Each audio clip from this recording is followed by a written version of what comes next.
Olá, tudo bem, Nóbrega? Seja bem-vindo aí à nossa live. Oi, Ju! Que bom te ver. Oi, Joyce! Obrigada por vocês estarem aí, Vanessa, Paulo. Oi, Mari, Tita, Sara. Que bom ter vocês aqui com a gente. Cristiano, Manu, Andressa, boa tarde. Oi, Mônica. Que bom que vocês estão aqui hoje. A gente vai falar com uma grande amiga minha, que é a Cristiane Iwakura.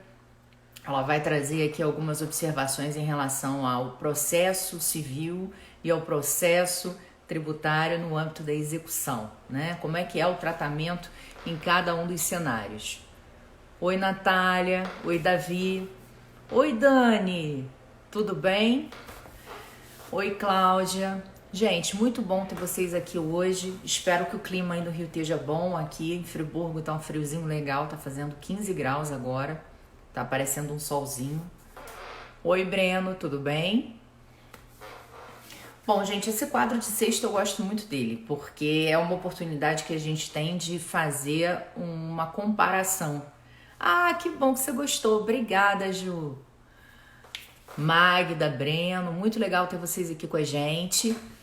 E a gente tá publicando, né? Vira e mexe a gente tem alguma novidade aí para passar de pensamento, de julgados. Essa semana agora, inclusive, vou estar passando, o PJT vai estar publicando os julgados que a gente vai ter virtuais, muita matéria tributária, tá? Então acompanhe, a gente vai estar publicando em breve isso, muita matéria tributária sendo colocada em julgamento no plenário virtual. Oi, Kaique, tudo bem? Oi, Paula, Matos, quer dizer, Denise, né? Porque vem um sobrenome na frente, a gente olha aqui.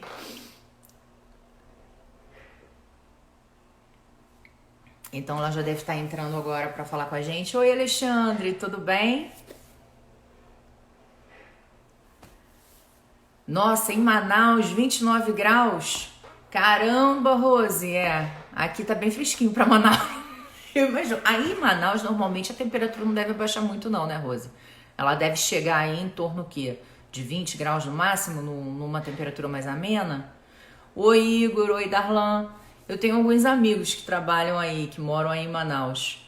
Oi, Isa. Oi, professor Fábio. Tudo bem? Muito bom ter vocês aqui com a gente.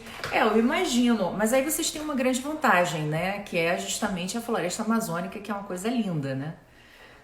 Nunca baixa, eu imagino.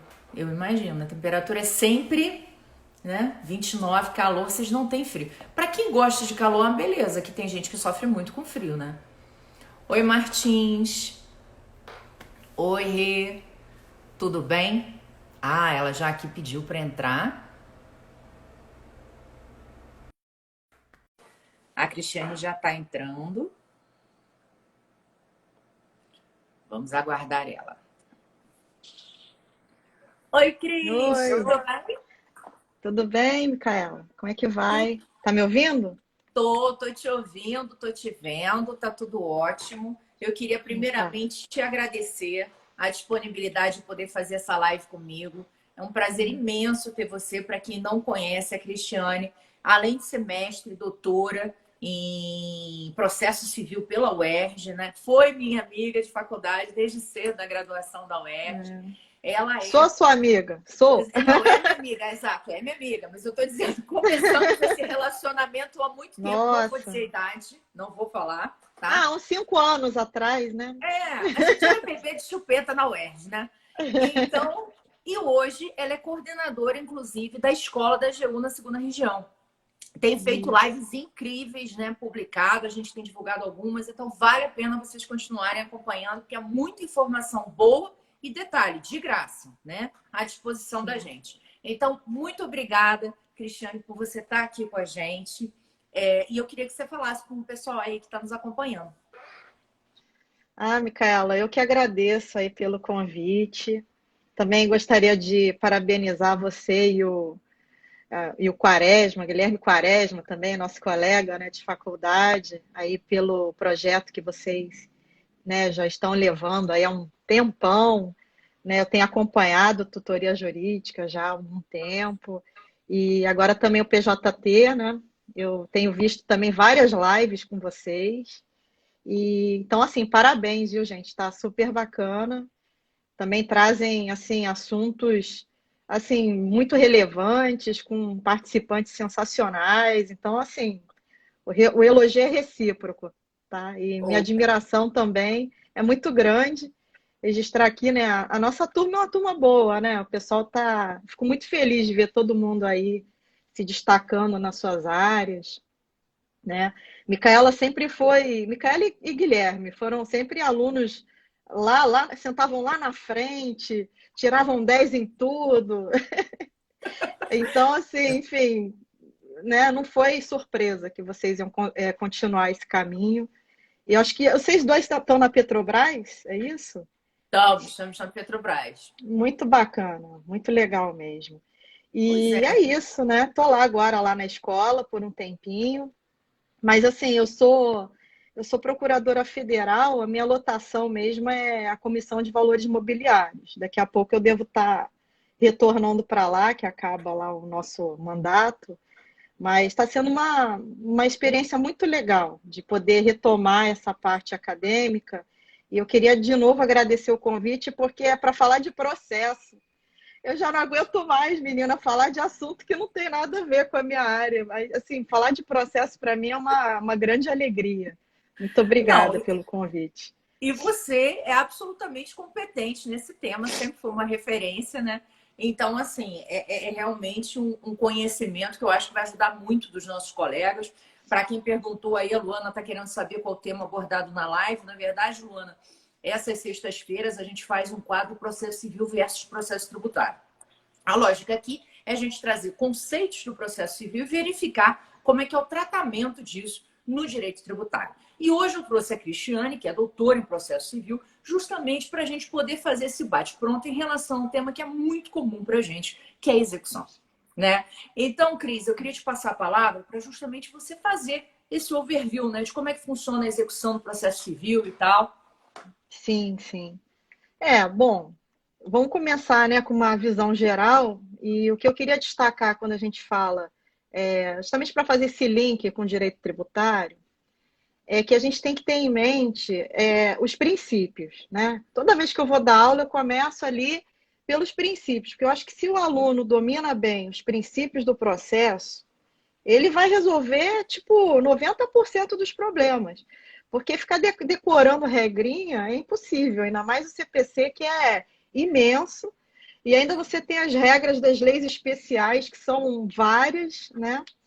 Então, assim, uma coisa que eu acho legal quando a gente vai estudar processo, você tem lá as ferramentas instrumentais, as normas gerais no CPC, e é claro que dependendo do direito material que você vai veicular, você vai ter que ter um procedimento especial, uma lei especial regrando, justamente para tentar amoldar melhor o processo para atender o direito material. Então, eu gosto muito daquele trabalho, né, da obra do Cândido Dinamarco, né, da instrumentalidade do processo, porque o meu entendimento é isso, gente. Processo é instrumento, não é o fim, né?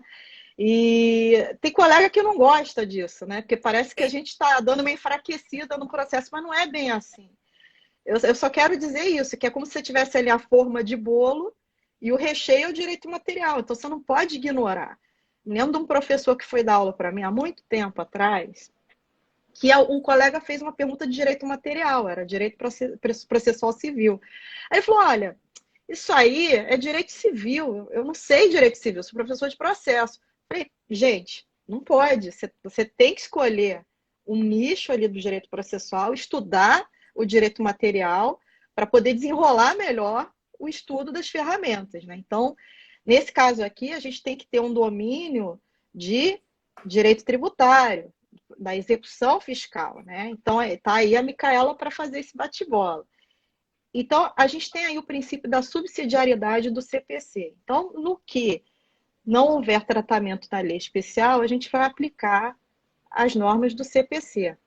Então, a gente vai aqui fazer um bate-bola para ver quando que a gente vai aplicar as normas gerais e quando que a LEF, né, a 6.830, ela vai prevalecer. Então, essas são as bases. Então, a gente tem que ter aquela noção de compatibilizar, né, os princípios, né? Quando que uma coisa pode ser aplicada ou não por incompatibilidade, às vezes é incompatível. E aí a gente vai vendo essas questões. Bom, feito esse panorama geral, a gente passa para uma questão que eu separei aqui, Micaela, que é a súmula 559 da STJ. A súmula 559 da CJ, ela fala sobre aqueles requisitos que você tem, né, para você instruir a sua petição inicial. Né? Então, o que, que eles falam? Que no caso da execução fiscal, você não precisa instruir a inicial com o demonstrativo dos cálculos do débito. Né? Ao passo que, se você for lá no CPC, né, o 798 especificamente, ele exige essa juntada. Então, aí a gente já tem um exemplo claro em que a especialidade ela vai prevalecer. Então, você vai dizer que, né, não se aplica, nesse caso, essa exigência da demonstração inicial, dos cálculos. E isso tem uma razão de ser muito forte no direito tributário, e aí eu vou abrir para a Micaela comentar, a gente já entra na parte de direito material, que é qual foi o entendimento da STJ, né? Ele fala o seguinte: você quer basicamente ter uma liquidez e certeza do valor que vai ser executado. No procedimento normal do CPC, realmente é impossível você dar início ali a um processo de execução sem saber primeiro qual é o quantum de beato. Você tem que saber. Então, você tem que juntar lá uma planilha. Inclusive, isso foi objeto de briga, muitas vezes. Eu me lembro quando eu advogava, né, quando era procuradora do INSS, né, que a parte sempre alegava aquela hipossuficiência, invertia o ônus, e a gente que tinha que juntar o demonstrativo de uma execução contra a gente mesmo, né? Não, mas porque o pessoal dizia que não tinha condição de juntar. Eu acho que até no GEF faz todo sentido, porque a pessoa ingressa sem advogado. Então, a pessoa não tem conhecimento para fazer uma planilha, né, tal. Agora, quando ele tem um advogado, realmente essa inversão é um pouco estranha. Só que eu, como procuradora do INSS, eu achava bom, porque eu já estava juntando o valor que eu achava devido, entendeu? Então, eu não ia ter que brigar. Mas qual era o problema? Eu juntava o valor que eu achava que era devido, vinha logo o advogado, achava pouco, e já vinha impugnando os cálculos. Eu falava, bom, então aí não faz sentido essa inversão. Mas no caso da execução fiscal, a gente já tem uma diferença que é a CDA. Então, se a gente for na própria razão, e isso foi o que o STJ falou, da Lei Complementar 118 de 2005, ele fala o seguinte: basta a certidão da dívida ativa. Porque a certidão da dívida ativa ela já tem aquela presunção, né, de liquidez, de certeza do débito. Então, vejam como é que aí o direito material já influenciou no processo de execução fiscal. E aí eu Não, deixo aí. Você quer comentar? não, exatamente. Eu acho que, veja, a gente pressupõe também, eu achava até, Cris, que esse entendimento ele tinha que ser um pouco flexibilizado quando a gente fala de débitos que são imediatamente inscritos em dívida ativa, que geram essa CDA, sem que haja um processo administrativo prévio. Por quê? Porque no processo Ah, administrativo, você tem toda realmente a discussão e a lógica de constituição, você briga em relação à constituição daquele crédito, né? Então, se você tem algum erro na edificação e tal, você consegue ver, vem no auto de infração todo o cálculo que foi feito pelo fiscal para você poder compreender e questionar. E se não vem, você consegue anular isso administrativamente. Então, você tem uma visão melhor do crédito. Agora, quando você pensa naqueles casos que vão direto para a execução fiscal, sem que haja essa discussão no processo administrativo anterior, eu entendo que, de certa forma, acaba havendo um cerceamento de justiça do direito de defesa aí do contribuinte. Por quê? Porque, na verdade, você vai ter que adivinhar a que sim. cálculo chegou aquele procurador para poder inscrever um débito em dívida ativa e trazer aquilo na execução fiscal. Que a CDA é muito sintética, né? Ela não vem com todo o racional. Sim. Então, realmente, isso aí gera, eu acho, um pouco de dificuldade. E eu entendo que essa súmula ela tinha que ser, pelo menos, mitigada, né? Vamos dizer, a gente fazer um overriding dessa jurisprudência aí com relação a esse aspecto. Ou seja, entender que, nesses casos, realmente deveria vir o crédito discriminado até para facilitar a defesa do contribuinte. Não sei, o que você acha? Não, aí você colocou um ponto muito interessante, que aí você já está resgatando um princípio geral do processo civil, que é o do contraditório. Né? Então, realmente, se você não tem um contraditório efetivo, né? Você também não pode dar uma força tão grande assim, né, de liquidez e certeza para um título. Aí eu tô com você. Inclusive, eu acho que isso é algo que tem sido trabalhado na administração pública.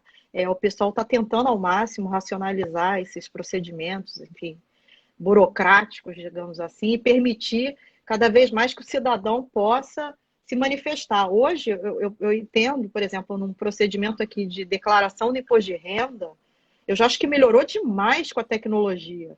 Né? Hoje em Sim, dia você verdade. entra ali não é? Melhorou demais. Então, hoje em dia você cai na malha, mas você mesmo sai da malha, já faz a defesa ali dentro, você entende por que você caiu na malha. Então, Exatamente.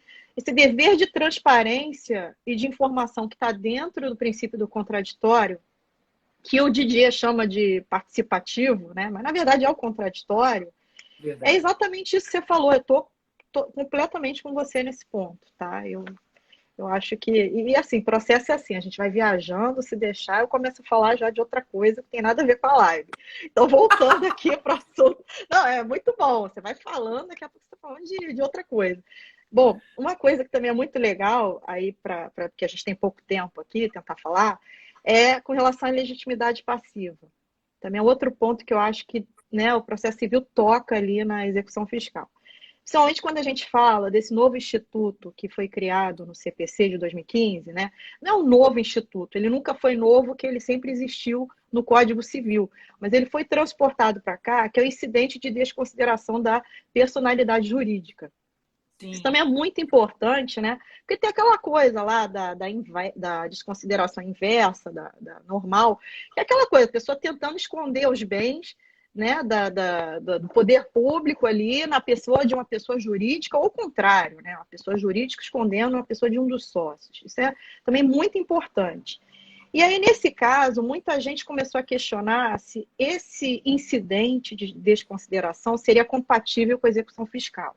Então, teve gente até que falou que não se aplica. Né? Verdade. E qual é o argumento para dizer que ele não se aplica? Né? O primeiro é a questão de ter uma suspensão da execução. Você já tem ali uma suspensão automática da execução sem. Aí vem o problema. Isso aí a Procuradoria da Fazenda que não gosta, que é sem garantia do juízo.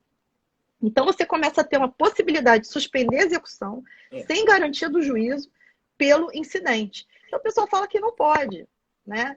Aí vem aquela regra do quem pode mais, né? Tal, quem não pode mais, não pode menos, sei lá o quê. Enfim, eu me confundi toda aqui, mas a ideia que eles querem dizer é que seria uma prerrogativa que estaria acima da razão da própria LEF. Né? A LEF ela não prevê suspensão sem garantia do juízo. Então, por que eu vou permitir o incidente que permite essa suspensão? Então, é primeiro ponto. O segundo volta de novo na questão que você falou muito bem, Micaela, no início, do contraditório prévio. Que teria que ter um contraditório prévio para que você possa questionar a legitimidade passiva, né? Então, se eu estou querendo redirecionar, aí o mecanismo é redirecionamento da execução de uma pessoa física para uma pessoa jurídica, né? Aí você teria que ter um contraditório prévio, pelo menos da pessoa jurídica, para ela ter oportunidade, né, se manifestar, de repente dizer que não, aquele ato ali foi ultravires, ele foi praticado dentro dos poderes que eu dei para aquele representante, para aquele sócio. Então, assim, é importante. Então, você vê como a gente voltou nos princípios de novo. Né? E essa discussão ela vai ficando mais complexa ainda quando a gente começa a falar sobre os grupos econômicos. Né? Grupo econômico, então, é uma bagunça, porque É. você tem várias pessoas jurídicas ali dentro e você não sabe muito bem a quem vai ser responsável ali, para quem você vai direcionar aquela execução fiscal.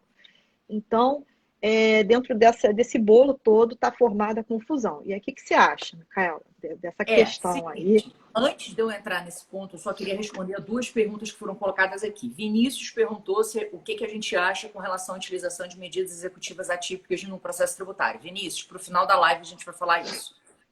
Rê Mendes. Rê Mendes, o seguinte, a gente está pensando não naquela confissão de dívida, tá? Eu estou pensando naqueles casos de PTU, por exemplo, que você lança de ofício, você não tem processo administrativo prévio. Então, o que acontece? Você recebe o carnê, se Sim, você não está afim, você vai ter que discutir. Então, são esses os casos que eu estou falando, que você tem uma execução fiscal, uma CDA lastreada, sem que haja efetivamente um demonstrativo do crédito, você pode gerar um prejuízo ao contraditório pela defesa do contribuinte. Agora, respondendo à tua colocação, Cris, eu acho o seguinte, essa questão da desconsideração, o STJ, ele veio tentando trabalhar, até porque no direito tributário, a gente tem algumas regras que são, eu acho até um pouco draconianas, mas elas são específicas dele, né? E um dos sim, casos é a regra do artigo 135 do CTN, que fala da responsabilidade pessoal do sócio, do administrador, quando ele pratica algum ato que seria em violação à lei, ao ato, ao estatuto ou contrato social, ou extrapola os limites dele. E aí o STJ já entende que, com relação a esses casos, a gente não teria necessidade de realizar um incidente de consideração da personalidade jurídica.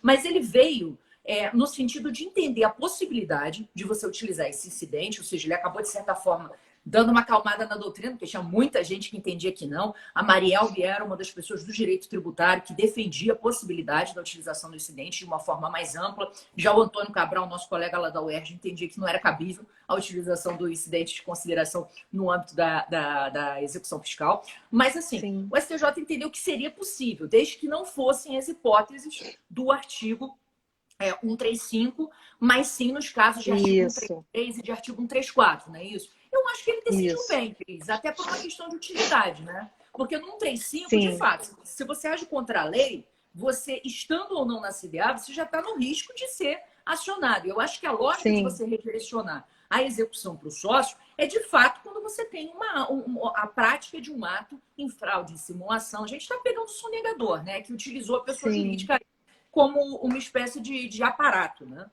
Mas aí, nesse ponto, Micaela, o que o pessoal os procuradores da Fazenda que eu vi defendendo, né, que não seria compatível, eu vi até umas perguntas aqui que se aproximam disso. É que, na verdade, você está usando um outro mecanismo de redirecionamento que não é necessariamente o incidente do CPC. Você está usando, como você falou bem, tem lá o 135, o 136, 137 do CTN, né, da responsabilidade por atuação irregular. Então, Isso. aí você está já redirecionando com base em algo que já está ali no sistema tributário, né? Agora, esse incidente do CPC, eles já entendem que seria incompatível. Então, assim, fica aqui a questão. Eu acho que aí a gente até se aproxima mais de uma questão formal, porque na prática vai ter o mesmo efeito. Teve o pessoal aí falando, não posso fazer na inicial? Claro que pode fazer. Você faz, aí você vai lá dar o embasamento do artigo 50, por exemplo, do Código Civil. Pode, não tem problema nenhum. Agora, o que eu estou falando é do mecanismo criado no CPC. Eu acho que é por isso que o Antônio Cabral ele defende que não é cabível, que ele está É, sendo bem técnico e ele está indo nesse caminho que eu estou falando. Ele está falando, não, existem outros meios, você não vai usar exatamente esse aqui. E aí, gente, ó, tô vendo que tá acabando aqui já o tempo, né, Micaela?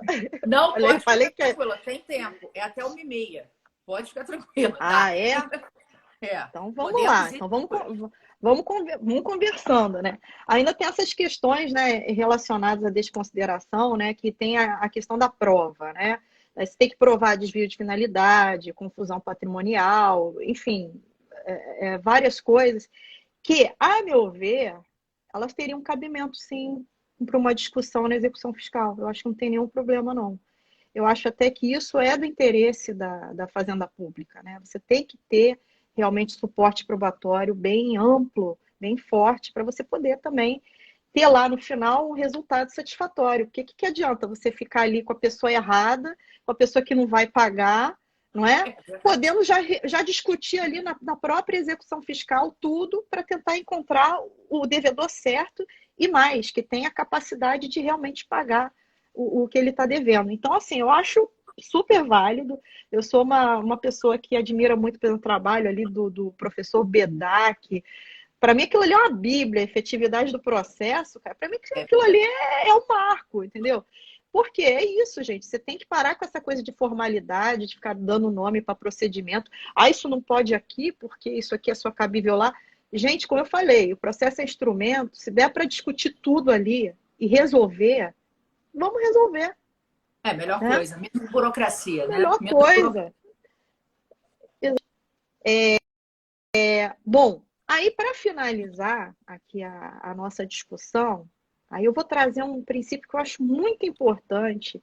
E eu acho que agora com a lei da liberdade econômica, né, com toda essa tendência mais liberal que a gente está tendo, que eu acho que tem aspectos muito vantajosos, muito salutares aí.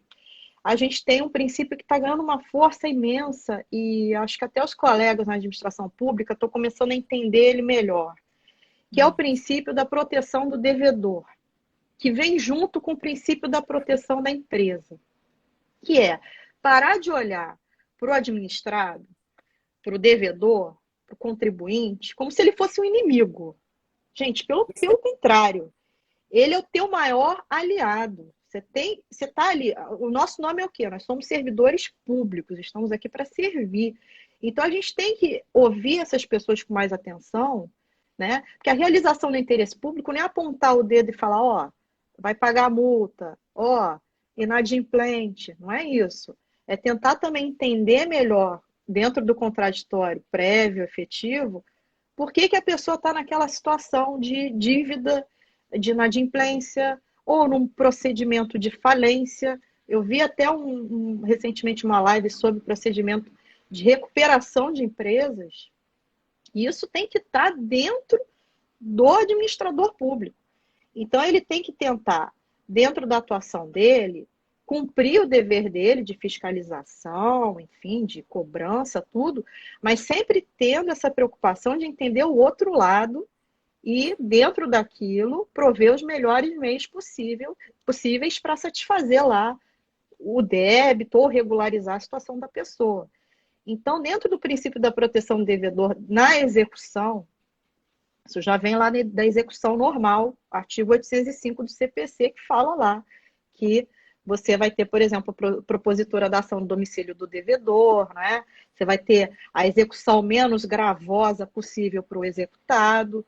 Porque qual é a ideia? Isso vem do direito econômico, você não pode canibalizar o capital. Então, a arrecadação da fazenda, ela está ali, é o contribuinte, é a empresa, né? Então, eu não tenho que puni-lo, eu não tenho que, enfim, eu tenho que justamente tentar fazer com que ele volte à rigidez natural que ele tinha. E aí Exato. eles falam, não é, Micaela? Porque assim, a gente tem que pensar assim. E eu acho que a Procuradoria da Fazenda, ultimamente, está fazendo um diálogo excelente com o contribuinte. Eu acho que eles estão começando a se aproximar mais e ter essa visão como aliados. E Naquela nesse live ponto, mesmo, eu queria até naquela. fazer uma colocação Tá, rápida, que é o seguinte, Cris, a Daniele aqui, que até está nos assistindo, a gente está com vários amigos aqui que são procuradores, Mônica, Daniele. Daniele, ela tem um livro sobre psicologia fiscal, inclusive fez um mestrado na UERJ. E tem tudo a bacana, ver com super esse tema que você está bacana. colocando, né? Justamente você olhar, você pensar, você ver como é a melhor forma de trazer o contribuinte para junto dele entender o quanto ele é importante para o Estado e o quanto o Estado é importante para ele, né? Existe essa Isso. relação. É perfeito. Não, o trabalho deve ser. Estou até curiosa agora Muito bom, para ver esse recomendo. trabalho. Com certeza. Não, eu acho que isso é importantíssimo, porque é o que eu falo, a gente não lida com robô, a gente lida com pessoas. Então a gente tem que ter essa visão mais humanizada das coisas dentro do que a gente pode fazer. Então, assim, como eu falei, aí você vai ter também ali junto, forte, o princípio da preservação da empresa. Então, por isso, por exemplo, que se impede a penhora do faturamento da empresa, por exemplo. Isso aí já é uma nuance do direito material que está influenciando o processo. Né? Então, isso aí até foi decidido, aí tem um número aqui, agravo regimental 297918, para quem quiser ler, é muito bom esse voto. Ele fala que não se pode permitir a penhora do faturamento de empresa, porque você quer que ela tenha continuidade para poder pagar, né? Se recuperar e futuramente, quem sabe, ser reinserida ali no sistema e ser um bom contribuinte. Então, assim, as pessoas têm essa ideia de que a pessoa é mau contribuinte só porque quer, porque é malandro. Não é nada disso. A gente sabe ainda mais, eu acho que esse assunto é importante, eu estava até falando, né? Aquela live, Micaela, que você participou lá com a gente, sobre direito financeiro em tempos de crise, né? Você Muito falou legal. isso, todos lá, muito bacana. Todos falaram lá exatamente isso, né? Essa preocupação que você tem, né, de manter uma rigidez do sistema de maneira, a palavra é colaborativa, né? Acho que a colaboração que o processo civil tanto clama, ela pode também existir aqui. Aliás, principalmente nesse momento de pandemia. Amanhã a gente vai sair aí na rua, quantas empresas já quebraram, quantas empresas não conseguiram se adaptar às diferenças, né, a esse isolamento social. Então, vai ser uma hora muito sensível e que a administração vai ter que ter uma especial cautela nas suas ações, né? Então, eu acho que é um momento de reflexão, acho que até a gente está conversando sobre isso, por isso que eu botei isso aqui por último, que é um ponto mais atual, assim, né? Que tem tudo a ver com o que a gente vai observar nesse pós-Covid, né, Micaela? E eu Então, queria ver contigo o que que você acha, tá, com relação a algumas jurisprudências que já estavam fixadas, tá? Porque na execução fiscal é aquela lógica, apesar da gente ter esse princípio da menor onerosidade do devedor, a gente tem muito a prevalência da fazenda pública, né?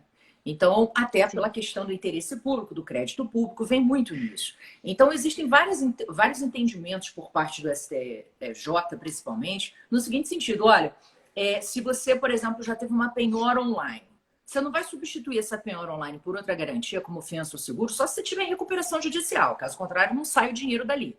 Né? Outra uhum, questão que também eles colocam muito claramente, eles não consideram haver, porque a lei de execuções fiscais, esse é um ponto que está havendo uma briga intensa, tá, Cris, no âmbito tributário, relativamente ao seguinte: de fato, a lei de execuções fiscais, ela faz uma equiparação em grau de liquidez entre o seguro, garantia, fiança bancária e o depósito. Tá? Mas acontece que processualmente, beleza, é tudo igual. O problema é que o depósito, no âmbito da execução fiscal, ele vai direto para o Tesouro Nacional, né? Para os cofres do Tesouro. Então, ele é sim, utilizado. E aí existe uma discussão hoje muito grande com relação à possibilidade de algumas empresas levantarem esse tipo de garantia em dinheiro, né, os depósitos, e substituírem por um seguro garantia ou fiança bancária, dizendo: olha, a mesma coisa, me deixa levantar porque eu estou precisando utilizar esse capital, esse meu caixa. E geralmente o entendimento tem sido não. Não vai levantar, porque a jurisprudência do STJ vai no sentido que você não pode levantar. Ou seja, você só vai poder. Porque uma coisa também, Cris, e aí é importante a gente fazer uma divisão. Tem muita gente que está querendo levantar e não dá garantia nenhuma. Aí levantar e não dá tá, garantia nenhuma, aí é uma zona. E a gente está saindo do âmbito da lei processual. Não dá. A lei de sim, processo de execução é clara. Né? Eu tenho que garantir o crédito. E se eu não garantir o crédito, vai ter arrolamento, vai ter medida cautelar fiscal, vai ter penhora administrativa, vai ter tudo que a gente pode utilizar para fins de garantir esse crédito tributário de alguma forma. Aí, sim, beleza. Se a pessoa quer garantir o crédito e substituir um depósito por uma garantia financeira que é ele equiparada, eu acho que racionalmente falando e só visualizando o que está previsto na Lei 6.830, seria factível. Ainda mais com esse cenário que você acabou de colocar muito bem, está recebendo inúmeros elogios aqui, no sentido justamente de que a gente precise ser sensível. Ou seja, o contribuinte ele tem que andar. O sim, depósito, ele é um impacto no caixa do contribuinte. Você não contar com aquele dinheiro para investir, para poder manter emprego, para poder se manter vivo, como no contexto atual, é muito grave. Agora, também é uhum, grave eu pensar o seguinte: pô, não vou garantir nada, né? E aí veio a decisão do Fux, né? Dizendo que, por exemplo, seria possível a substituição do depósito do sim, seguro, que haveria um impacto violentíssimo para a União Federal. sim. E aí eu coloco para você o que, que você acha nesse contexto. É, eu acho assim que não é uma questão muito simples, né? Inclusive o que o professor Fux com certeza, né, fez foi muito bem pensado. Inclusive eu elogio muito quando alguém toma alguma decisão preocupado em primeiro avaliar quais são os impactos daquela decisão, né? Essa coisa que você tem que pensar nos impactos, os efeitos, como é que isso aí vai repercutir no mundo. Não é só Claro. decidir lá a norma A mais norma B e pronto, né? Não é assim. Você tem que ver. Eu acho o seguinte, eu até vi aí um comentário do Felipe, né? O Felipe está aí assistindo a Tá. gente. A partir do comentário dele, só um panorama geral. A AGU, porque ele perguntou aí, a AGU podia regulamentar o negócio jurídico processual, tudo que nem a PGFN. Só que assim, só deixar bem claro, gente, que a PGFN, ela é vanguarda, cara. Ela tá na frente do tempo, É tá? verdade. Eles estão super avançados. E a AGU, eu estou até promovendo aqui uns eventos de aproximação entre PGFN e a AGU para ver se a gente convence o pessoal lá a adotar os mesmos meios, que eu também concordo, tem que ser isso aí. Agora, a gente já tem várias câmaras de conciliação que estão, enfim, estão dando essas ideias, o pessoal gosta da palavra nudges, né? Esses empurrões, para a gente começar a fazer mais esse tipo de negociação com os particulares, também nas execuções que não corram lá na Fazenda Nacional. Então, assim, gente, isso aí está sendo feito. Eu acho que o caminho é exatamente esse. E essa questão de substituir, por exemplo, uma garantia por outra, tal, eu acho, assim, já falando de uma maneira mais genérica, né? Eu acho que isso aí é possível ser, como eu falei, primeiro, você avaliar quais são os impactos daquela decisão. Então tem que ter uma análise econômica pesada aí. Eu acho que não é jurídico só. Tem que ter um especialista em economia ali para falar, ó, é possível. Tem que ter muita gente muito técnica para dizer qual é o melhor caminho, né? E eu também acho o seguinte, que dentro desse princípio da proteção do devedor, da proteção da empresa, você também pode avaliar isso pensando, né, no que vai ser melhor para que ele possa se reerguer lá na frente. Com E como certeza. você falou bem, você falou muito bem, Micaela, tem gente que também é abusada, não quer garantir nada e quer se valer de todos os benefícios. Então, gente, é a busca de um equilíbrio. Agora, quem é que vai me dizer isso, sinceramente, não é o CPC sozinho, não é a 6.830 sozinha. Isso aí vai ser uma análise no caso concreto, com vários especialistas, seguindo lá as regras. A LINDB está aí, gente. A LINDB, ela está aí para dizer isso. Vamos analisar os impactos de tudo, não só no judicial, mas principalmente no administrativo. Então, a LINDB está aí para orientar a gente. Eu acho que ali na LINDB a gente já tem suporte mais do que, vamos dizer, suficiente para fazer isso aí. Então, eu acho que uma decisão como essa do Fux, ela está de acordo com o que a LINDB está falando, por exemplo, né? Se ela está privilegiando ali a recuperação de uma empresa, ou ela está dizendo que, poxa, esses impactos aqui vão ser péssimos para a fazenda pública, então eu também não posso fazer isso. Então tem que ter esse tipo de bola de cristal, vamos dizer assim, técnica, né? Bola de cristal não, porque você não vai tirar isso do nada. Então eu concordo, sabe? Eu acho que a gente está no caminho certo, mas eu reconheço que ainda tem muita coisa aí para ser estudada. Eu não tenho, aí eu reconheço, eu não tenho essa capacidade do direito econômico para falar, para vir aqui falar uma coisa para vocês, né? O que eu posso dizer é do ponto de vista processual que existe sim a possibilidade. Outra regra que é uma sinalização importante nesse sentido é o 190 do CPC. O 190 do CPC é aquele que fala na possibilidade de flexibilização procedimental entre as partes. Então, você já começa a aproximar o processo mais de algo privado, né? Algo que pode ser convencionado entre as partes. E aí, quando o pessoal fala muito em... Se estiver acabando, aí você me fala, viu, Micaela? Que você sabe que processualista fala pra caramba. Mulher, então eu vou falando aqui. E duas aqui, então, o negócio vai, né? Não, então, assim, um outro ponto que eu acho importante é o da indisponibilidade do bem público, que é algo que já foi mitigado há muito tempo. Então, quando você fala em negócio jurídico processual, em meios alternativos de conciliação, pacificação, mediação tal, você sempre esbarra nessa questão da indisponibilidade. Só que o próprio poder público já está reconhecendo que discussão sobre patrimônio, sobre crédito, sobre dívidas, é algo que é amplamente disponível. Tanto é que ele próprio reconheceu que não faz sentido ficar fazendo execução fiscal de valor pequeno. Sim. Porque a movimentação da máquina, ela é muito mais cara, muito mais custo. Quanto que você paga para o procurador da Fazenda ficar lá olhando o raio de um processo repetitivo de R$ 150? Não faz o menor sentido. Então, você tem que filtrar isso aí para ele dar devida atenção no processo lá de 1 bilhão e lá vai fumaça. Então, está reconhecendo que realmente os bens eles não são absolutamente indisponíveis, pelo contrário, que na verdade, às vezes, você dispensar uma execução fiscal num pequeno valor, você está privilegiando, né, a obtenção dos recursos em causas com valores mais altos, enfim, é indiscutível, né? Então, assim, dentro de toda essa sistemática, de toda esse arcabouço, vamos dizer assim, né, dessa interpretação que a gente tem nova do direito, e eu volto aqui a falar que, para mim, a LINDB é um marco importantíssimo do direito que a gente está, às vezes, até deixa meio que passar despercebido, assim, mas é importante, é uma nova visão. Essa aproximação agora que eu falei do direito com a economia, não é coisa nova, mas essa releitura está sendo importante nesse momento. Bastante. Bastante. Né? Não, fantástica essa tua colocação. Eu acho que realmente a gente vive um momento de uma ponderação muito forte entre dois interesses, isso em todos os cenários, né? Tanto no processo quanto econômico, quanto das leis que vão ser editadas nesse período, etc. Muito grande relativamente a, bom, eu preciso também angariar recursos para a União, para os estados, para o município, que a gente sabe que eles estão gastando, né, muito com relação à infraestrutura do Covid, e estão sem receber, né? E a gente tem também a questão do contribuinte em si, que precisa também de uma folga para poder seguir adiante. Então, como é que a gente vai ponderar? E essas decisões, elas têm que, inevitavelmente, olhar isso.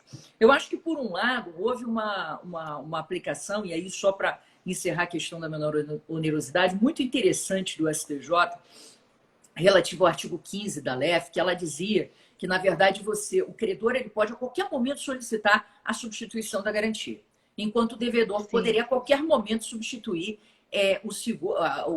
a garantia dada por seguro, fiança ou depósito, que são os mais líquidos. E aí eu achei interessante ele chegar a dizer o seguinte, olha, com relação ao credor não é bem assim. Né? Se já foi aceito, teve uma decisão clássica do STJ que foi exatamente isso. O PGFN tinha aceito, na época, uma carta de fiança, que tinha sido dada por uma execução fiscal, na sequência, parece que havia uma distribuição de dividendos, e aí ele pediu a penhora do valor da distribuição de dividendos, dizendo, não, esse valor é mais líquido que a fiança. E aí o STJ falou, peraí, dá um tempo, você acabou de aceitar a fiança, não tem sentido nenhum você correr atrás dos dividendos, né? Sim. Ou seja, é necessário haver um equilíbrio. É quase que uma preclusão consumativa, né? Que ele, né? Exatamente. Né? Foi isso aí. Então, assim, foi interessante nesse sentido, né? E aí, já entrando no tema que você pontuou, até Felipe também mencionou, e aliás, eu quero mandar um beijo para Felipe, para Fábio Fraga, para Paulo Aires, para Helena, para Paula, para todo mundo que está aí, que estão nos assistindo. Obrigada por vocês estarem acompanhando a gente nesse momento, muito legal. Mas, assim, então... o pessoal do Tributário Atual também, a Alice Krieger, que está aí, a Dani, que eu já tinha falado, Nascimento. Então, muito obrigada, gente, pelo acompanhamento. Mas, bom, falando da questão do negócio jurídico processual, eu enfrentei, à época, quando a gente estava elaborando o primeiro negócio com a Fazenda Nacional, justamente uma dificuldade muito grande, mas não por parte da Procuradoria, foi ótimo, por parte dos juízes, porque eles entendiam exatamente esse ponto que você colocou. Olha, mas eu não posso negociar direito tributário é crédito público, mas eu não estava negociando crédito público, eu estava negociando garantia. Aí eu dizia, mas meu filho, o que eu estou falando aqui é garantia. Não, mas eu tenho minhas dúvidas se a gente aplica o artigo 190. E aí, claro, com o tempo, inclusive na época, eu lembro que eu mudei. Eu não falava mais negócio jurídico processual para não ter problema. Eu dizia, é uma forma de garantir o juízo. Pá! Aí a pessoa aceitava e não tinha discussão. Eu falei, cara, que loucura, né? Às vezes o nome do negócio é que muda tudo.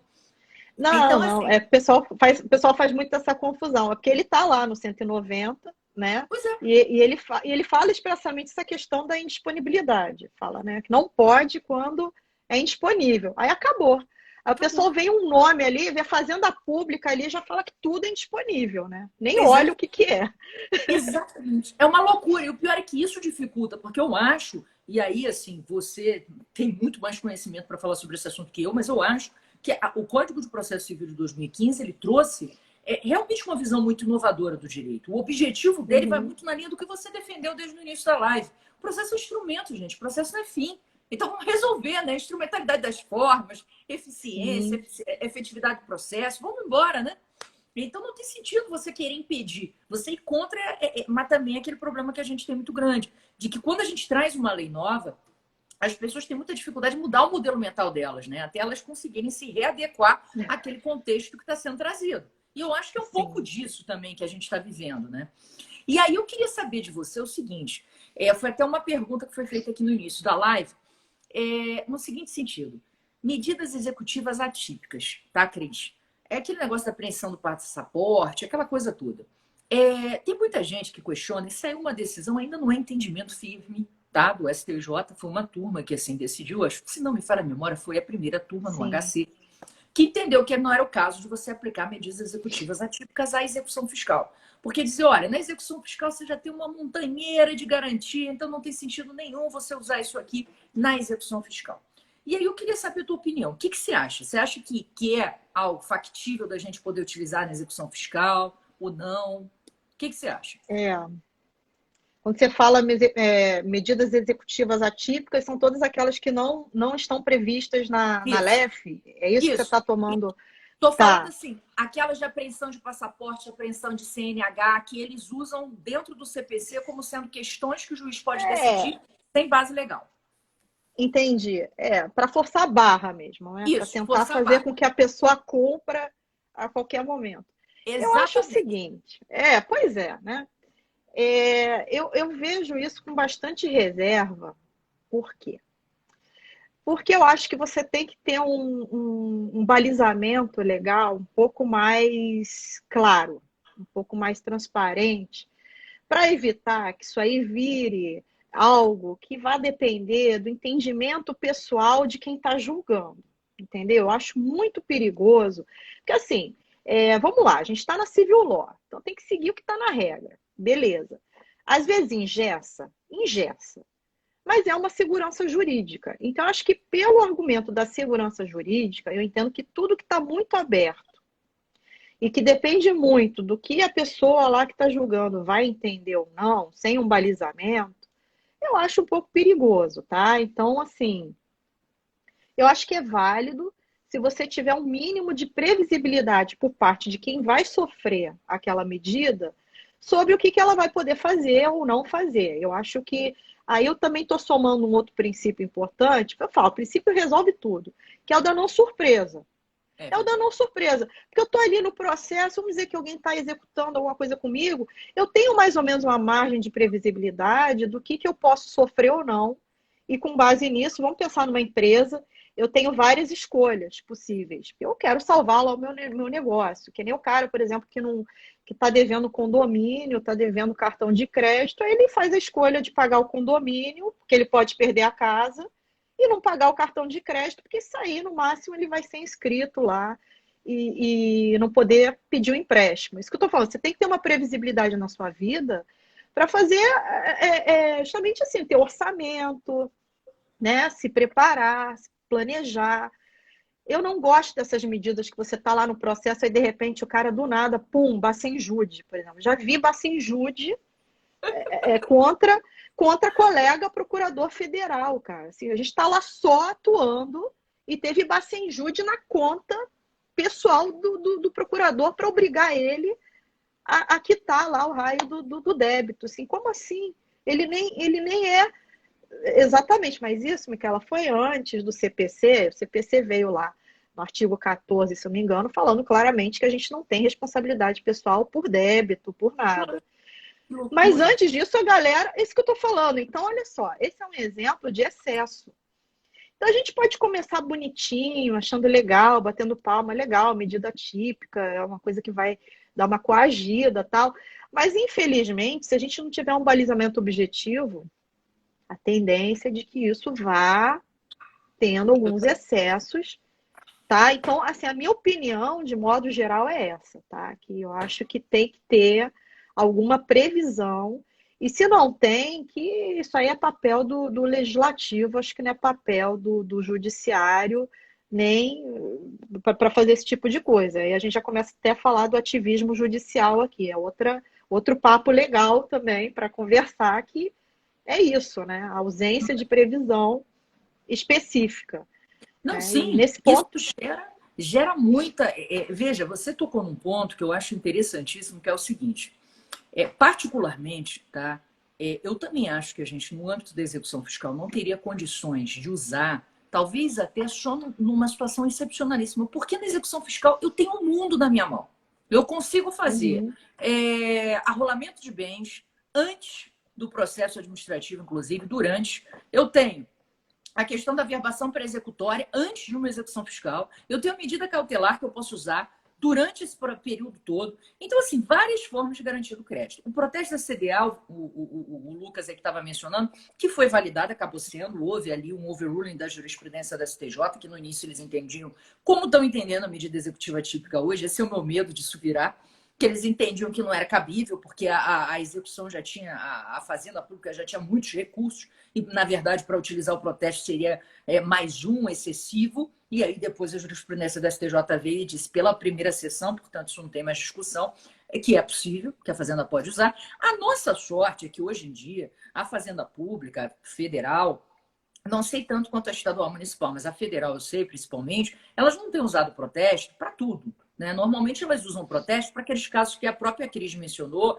de que o débito é pequeno, que você não vai fazer uma execução fiscal. Então, até 20 mil Isso, reais. Né? muito bom, Aí é uma exatamente. medida Esse razoável. Né? é Você não está. razoável, Diga. mas o protesto ele também está previsto lá, né? Tá.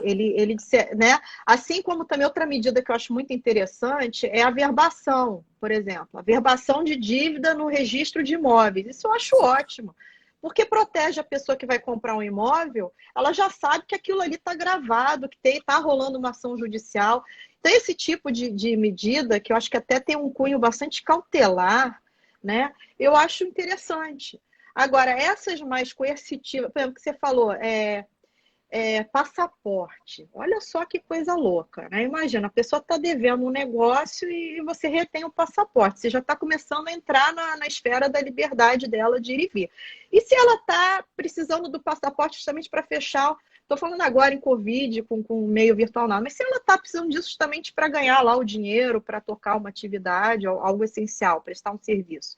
Então, eu falo, você tem que ter essa métrica, você tem que entender se a restrição que você está impondo tem utilidade e se ela é adequada para você atingir aquele fim.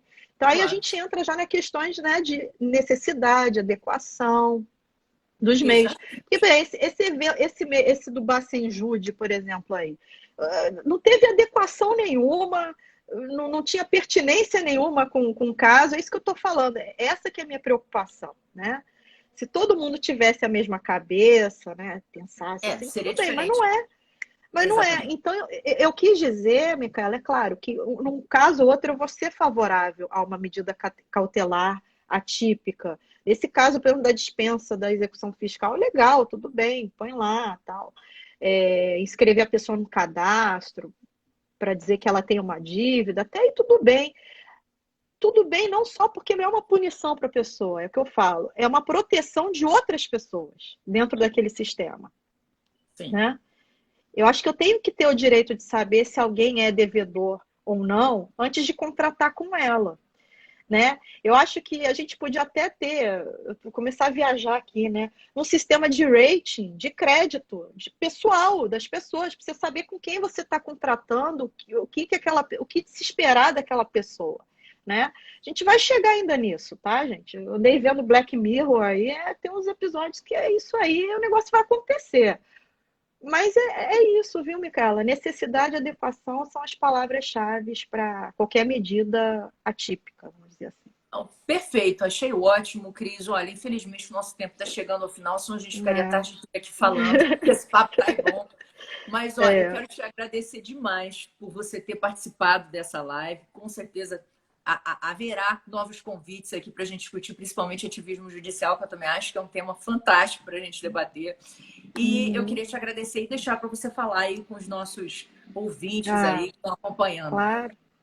Bom, primeiro eu queria agradecer a presença aí, muita gente boa, um público, né, que bem seleto, estou vendo aí, vários colegas, amigos, né, pessoas conhecidas aí no direito tributário. É uma honra estar aqui falando para vocês.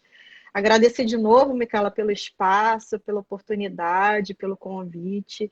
Também estar aqui com você é muito prazeroso, muito bom te ver de novo. Espero que acabando essa pandemia a gente se veja Com certeza. presencialmente, né? Com certeza a gente tem que fazer isso.